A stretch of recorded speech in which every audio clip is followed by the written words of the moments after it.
warahmatullahi wabarakatuh. Salam sejahtera bagi kita semua. Halo, perkenalkan saya Widiatnya Nandi, dosen pada Prodi Ilmu Hukum Fakultas Hukum Universitas Tadulako, khususnya pada bagian Hukum Administrasi Negara. Saya saat ini mengajar dengan NIDN nomor Induk Dosen Nasional 0017029301 dan MUPTK 5549 7716 722 30222. Video ini merupakan rangkaian dari pernyataan diri dosen dalam unjuk kerja Tridharma Perguruan Tinggi di bidang pengajaran dalam bentuk audiovisual. Saya telah menjadi dosen sejak tahun 2019 dengan kualifikasi akademik ilmu hukum dan konsentrasi hukum administrasi negara. Berdasarkan kompetensi tersebut, saya diamanahkan untuk mengampu beberapa mata kuliah yang relevan dengan hukum administrasi negara, misal hukum perizinan, hukum pajak, hukum penataan ruang, hukum keuangan negara, dan hukum acara dan praktek peradilan tata usaha negara. Pada kesempatan ini saya akan menjelaskan mengenai mata kuliah Hukum Administrasi Negara dengan kode mata kuliah DKH 181022. Mata kuliah ini memiliki bobot 3 SKS dan merupakan mata kuliah wajib yang harus diampu oleh mahasiswa semester 3 Fakultas Hukum Universitas Tadulako. Urgensi mata kuliah ini terletak pada profil lulusan yang diharapkan mampu menguasai ilmu pengetahuan hukum secara mendalam, kemudian berinovasi di bidang hukum, serta memiliki integritas profesi dalam menganalisis masalah hukum yang terjadi di masyarakat. Adapun deskripsi mata kuliah ini membahas tentang definisi, peristilahan, awal terbentuknya negara menjadi negara hukum, dan perkembangan tipe-tipe negara hukum. Sejarah hukum administrasi negara, hubungan hukum administrasi negara dengan bidang hukum lainnya, sumber-sumber hukum administrasi negara, kedudukan hukum atau posisi pemerintah dalam hukum publik dan hukum privat, asas legalitas, wewenang, tindakan pemerintahan, instrumen pemerintah, asas-asas umum pemerintahan yang baik, perlindungan dan penegakan hukum administrasi negara, serta sanksi di dalam hukum administrasi negara. Juga membahas soal pertanggungjawaban dan perlindungan hukum. Adapun capaian pembelajaran lulusan pada mata kuliah ini, yang pertama berkontribusi dalam peningkatan mutu kehidupan bermasyarakat, berbangsa, bernegara, dan kemajuan peradaban berdasarkan Pancasila.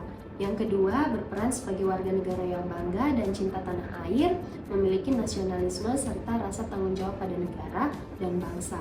Kemudian CPL yang ketiga yaitu konsep teoritis tentang ciri, struktur, dan teori ilmu hukum, sumber, asas, prinsip, dan norma hukum, sistem atau tata hukum nasional, dan sejarah perkembangannya. Kemudian pengetahuan dasar tentang sejarah hukum, aspek teoritis bidang hukum positif Indonesia yang paling sedikit mencakup hukum perdata, hukum pidana, hukum administrasi negara, hukum internasional, hukum adat, hukum Islam, baik aspek material atau substansial maupun formal atau prosedural. Kemudian CPL selanjutnya mampu merumuskan ide secara logis, kritis, dan argumentatif di bidang hukum positif Indonesia dan mengkomunikasikannya secara lisan dan atau tertulis khusus dalam lingkup masyarakat akademik sesuai dengan etika akademik. CPL selanjutnya yaitu mampu bersikap etis, adil, taat hukum, peka, dan peduli terhadap lingkungan sosial dalam merancang dan menerapkan hukum. Adapun capaian pembelajaran mata kuliah, yang pertama mahasiswa mampu memahami sejarah hukum administrasi negara, kemudian yang kedua mahasiswa mampu memahami pengertian, ruang lingkup, hubungan hukum administrasi negara dengan bidang hukum lainnya dan karakteristik hukum administrasi negara. Selanjutnya yaitu mahasiswa mampu memahami kedudukan, kewenangan, tindak pemerintahan dalam sistem hukum publik, deviasi perbuatan pemerintahan. Kemudian mahasiswa mampu memahami instrumen pemerintahan, mahasiswa mampu memahami asas-asas umum pemerintahan yang baik, pembagian asas-asas umum pemerintahan yang baik, dan perkembangannya di Indonesia. Mahasiswa juga diharapkan mampu memahami pengawasan, perlindungan hukum administrasi, dan penegakan hukum administrasi. Dalam proses pembelajaran, saya menggunakan metode DIA, yaitu Delivery, Interaktif, dan Assessment. Dalam metode delivery atau penyampaian, saya menggunakan direct instruction, kemudian team-based project, dan case method. Selain ceramah secara lisan, baik tatap muka maupun daring, saya menugaskan mahasiswa untuk mempelajari artikel jurnal maupun studi kasus untuk mengembangkan pemikiran kritis dan siap menganalisis kasus-kasus yang sekiranya relevan.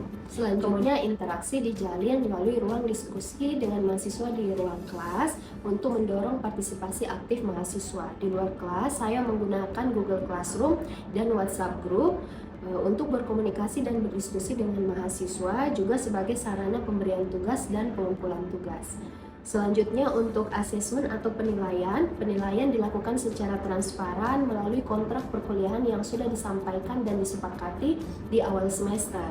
Komponen penilaian meliputi kehadiran, keaktifan di kelas, tugas, kemudian ada ujian tengah semester dan ujian akhir semester.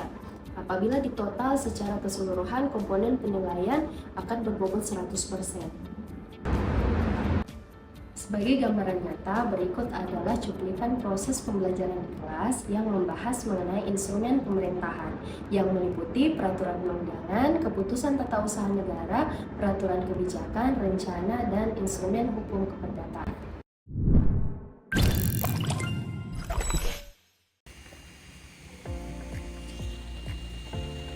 Assalamualaikum warahmatullahi wabarakatuh. Selamat siang.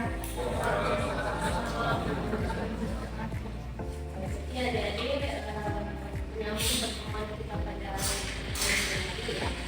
Semoga kita semua dalam keadaan sehat walafiat. Sebelum kita memulai perkuliahan pada siang ini, kita berdoa dulu menurut agama dan masing-masing. Ibu perlu menyampaikan tujuan pembelajaran kita ya pada pertemuan hari ini. Diharapkan setelah mengikuti perkuliahan ini adik-adik semua bisa memahami dan menguraikan instrumen pemerintahan yang antara lain peraturan perundangan, keputusan tata usaha negara, kemudian peraturan kebijakan, rencana dan sarana hukum keperdataan. Jadi kira-kira inilah tujuan pembelajaran kita pada siang hari ini. Harapan adik-adik setelah mengikuti perkuliahan pada hari ini, inilah yang kira-kira akan menjadi capaian kita pada pertemuan. Nah, sebelum kita masuk ke inti pertemuan kita hari ini, kira-kira adik-adik masih ingat tidak pertemuan kita minggu lalu? Tindakan pemerintah merupakan segala tindakan yang dilakukan oleh pejabat atau usaha negara berdasarkan kewenangan yang dimiliki. Oke, benar sekali adik-adik ya. Jadi tindakan pemerintahan itu adalah tindakan atau perbuatan yang dilakukan oleh pemerintah berdasarkan kewenangan dalam rangka untuk menyelenggarakan fungsi-fungsi pemerintahan. Yang paling ya berkaitan dengan hukum administrasi negara, juga kita bisa pakai buku SS Nagun Muhammad Makhluk berkaitan dengan pokok-pokok hukum administrasi juga. Sama seperti pertemuan minggu lalu, bisa kalian tetap menggunakan literatur dari Prof. Philippus dan Anjol yang berjudul Hukum Administrasi Negara. Itu adalah pegangan kita yang paling utama untuk membahas materi ini. Itu kan pemerintahan ini sebenarnya ada di. Nah, kalau dilihat dari berbagai literatur, itu bisa kita simpulkan. Pada umumnya itu ada 6, tapi ada juga yang mengelompokkan dalam 5. Kenapa kemudian ada perbedaan itu? Karena perizinan ini kalau sebenarnya kan dia menjadi bagian dari keputusan tata usaha negara, tapi ada juga yang memasukkan dia ke dalam KTUN. Karena izin itu kan sebenarnya adalah suatu keputusan tata usaha negara seperti itu. Jadi ini menjadi sangat penting ya untuk kita ketahui bahwa peraturan perundang-undangan, keputusan tata usaha negara, yang legislatif, kemudian head plan dan instrumen atau sarana hukum keperdataan ini adalah menjadi instrumen alat yang digunakan oleh pemerintah untuk mencapai apa yang kemudian dikehendaki oleh pemerintah tersebut. Peraturan perundang-undangan itu yang mana? Ada yang masih ingat peraturan undangan? Peraturan perundang-undangan itu yang ada di dalam Undang-Undang 12 tahun 2011, mulai dari Undang-Undang Dasar, kemudian penetapan MPR, kemudian ada Undang-Undang Garansi Perpu, kemudian ada peraturan pemerintah, Perpres, kemudian Perda provinsi, Perda kabupaten, kota. Itu semua adalah peraturan pemerintah. Ada yang itu umum ya. Misal kalau kalian lihat di dalam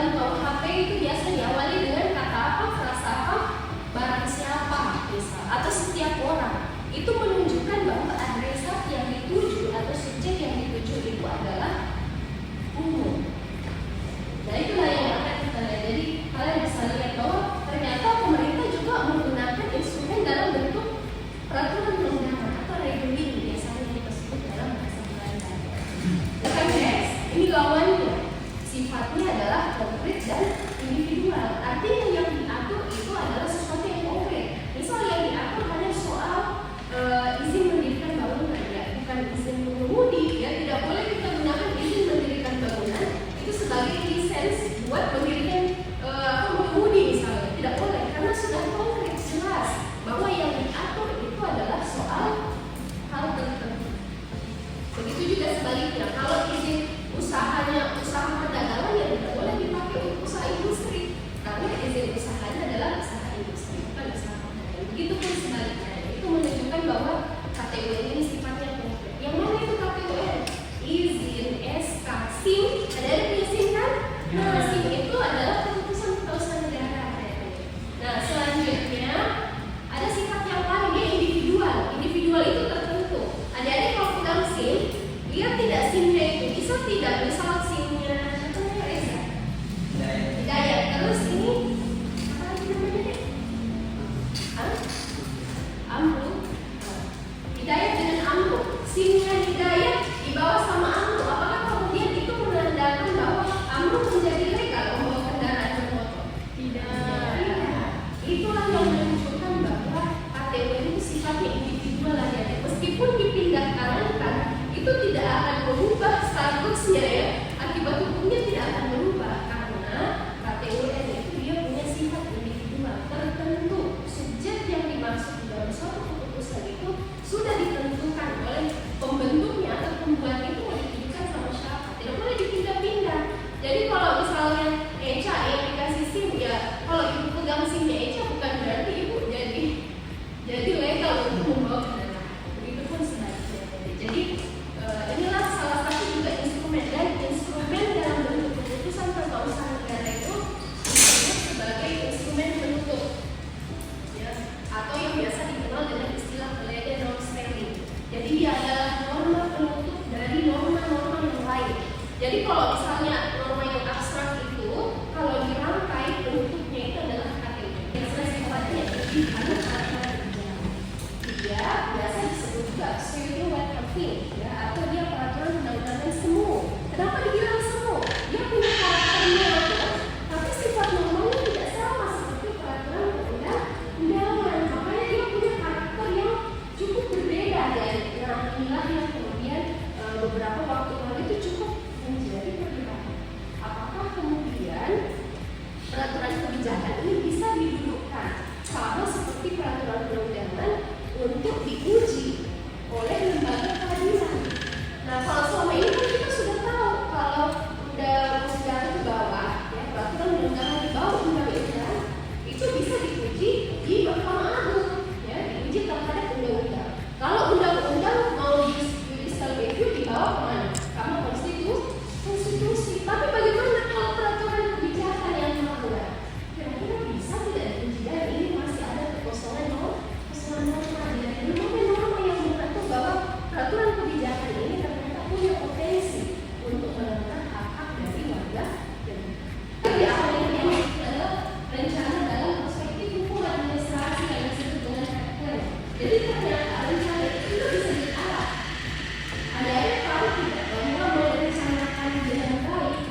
Tapi pas punya SIM merasa gimana lagi ada sweepingnya kan, kayak begitulah kurang lebih adanya. Jadi saking kenal itu karena merasa kita legal kan, nah kita ini punya ini ya, punya power secara hukum. Dan olehnya itu sebelum kita ini mungkin ibu akan ini ya ada hal yang perlu kita diskusikan. Nah ini bisa tidak kira-kira kalau ada melihat pemerintah itu mengeluarkan atau melakukan tindakan pemerintahan dalam wujud melarang orang untuk membuang sampah sembarangan. Kalau larangan membuang sampah itu ada di mana? Ada di Perda ya. Ya. Kemudian pemerintah juga menerbitkan izin untuk mendirikan rumah sakit. Kira-kira kalau menurut adik itu instrumennya sama atau tidak? Silakan. Karena kalau laku membuang sampah itu melakukannya seluruh warga kota kecuali, tapi kalau IMB itu berlakunya hanya untuk yang mau membangun rumah sakit. Oke, benar sekali ya Dede ya. Jadi teman kalian tadi itu melihat dari perspektif sasarannya. Sasarannya itu siapa yang ditujukan? Apakah umum atau tertentu? Ya, kalau dia umum berarti dia pakai apa ya seperti itu. Nah kemudian kira-kira kalau berdasarkan apa yang dijelaskan oleh temannya tadi, itu berarti kalau dalam istilah hukum administrasi apa ya? Oh ya, silakan. Melanjutkan jawaban yang tadi, kan kalau larangan membuang sampah sembarangan itu dia sifatnya abstrak dan umum, sehingga dia masuknya ke dalam peraturan atau yang disebut dengan basiking, bukan ini mah, regeling. Nah, sedangkan kalau IMB itu dia sifatnya konkret dan juga final serta individual, sehingga dia masuknya ke dalam keputusan tata usaha negara atau yang disebut dengan disiplin. Oke, benar sekali ya Dad ya. Jadi itulah tadi dua jawaban teman kalian ya, berkaitan dengan apa yang ibu tanyakan. Ya benar sekali bahwa kita lihat sasarannya siapa, kemudian yang mau diatur itu apa. Nah itu sangat penting untuk menentukan kita mau pakai instrumen apa. Jadi kalau sasarannya umum, ya berarti kita pakai instrumen apa ya yang kira-kira itu efektif untuk ditujukan kepada umum. Kalau sasarannya adalah individual itu artinya tertentu ya, orang tertentu atau badan hukum privat tertentu, ya berarti kita pakai instrumen yang lebih konkret lagi, misalnya keputusan tertentu. Kalau boleh close dulu buat temannya berdua tadi yang paling efektif untuk mencapai goal yang sudah ditetapkan oleh pemerintah.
memahami instrumen pemerintah merupakan alat yang digunakan oleh pemerintah untuk melakukan tindakan pemerintahan. Instrumen pemerintah sangat ditentukan oleh subjek sasaran dan apakah akibat hukum yang dihindari. Oke, bagus sekali adik-adik ya. Ibu rasa adik-adik di ini ya, di pendapat adik-adik ini sudah ada 2 barcode. Yang pertama itu adalah barcode tes formatif yang sifatnya itu kuis ya. Ini adalah penambahan nilai adik-adik ya. Ini silakan adik-adik boleh scan barcode yang ada di depan ya. Oke.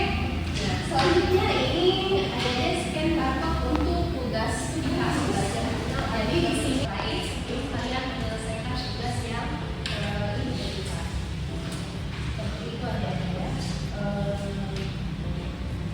Berkaitan dengan tugas yang diberikan, apakah ada yang mau ditanyakan?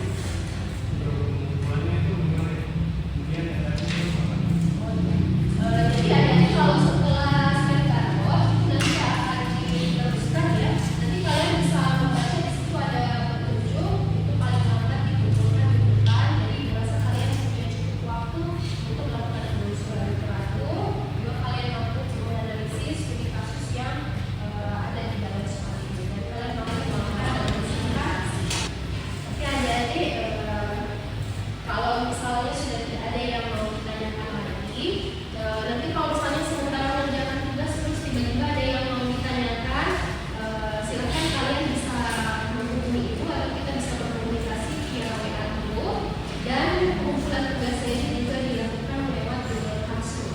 Nanti ada panduannya juga silakan kalian dari barcode. Oke adik-adik, sebagai penutup ya, seperti yang tadi sudah disampaikan oleh teman kalian bahwa instrumen pemerintahan ini memiliki peran ya sebagai alat yang sangat penting bagi pemerintah untuk bisa mencapai tujuan pemerintahan. Kiranya sangat sulit bagi pemerintah untuk melakukan tindakan pemerintahan yang begitu banyak ya, mulai dari urusan pendidikan, perumahan, kesehatan, ya bahkan kebencanaan ya dan lain sebagainya. Itu kalau tidak pakai tidak pakai instrumen, tapi instrumen kita karena kita adalah fakultas hukum, maka yang kita lihat adalah instrumen yang sifatnya yuridis. Maka alatnya adalah dalam bentuk norma. Jadi makanya kalau kita fakultas hukum sangat penting untuk merumuskan norma yang paling tepat supaya kita bisa mencapai tujuan yang paling tepat juga. Jadi yang mana jalan yang paling tepat untuk mencapai tujuan itu. Jadi saya berharap materi hari ini tidak hanya adik-adik pahami secara teoritik, tapi kemudian nanti kalau menghadapi case-case ya atau sudah berhadapan dengan konteks keadaan yang sifatnya itu kenyataan sehari-hari dalam kehidupan sehari-hari, itu adik-adik bisa menggunakan ilmunya ya untuk bisa menganalisis apa yang terjadi dan bisa bermanfaat bagi masyarakat sekitar. Mungkin itu saja ya yang bisa disampaikan. Terima kasih atas pertemuan hari ini. Kalau misalnya ada yang mau ditanyakan, silakan kita berkomunikasi lebih lanjut. Ibu akhiri ya pertemuan kita hari ini. Wabillahi taufiq wal hidayah. Assalamualaikum warahmatullahi wabarakatuh.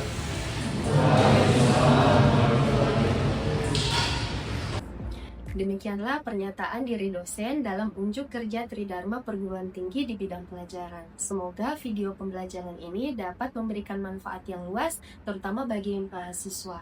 Terima kasih. Wabillahi taufiq wal hidayah. Assalamualaikum warahmatullahi wabarakatuh.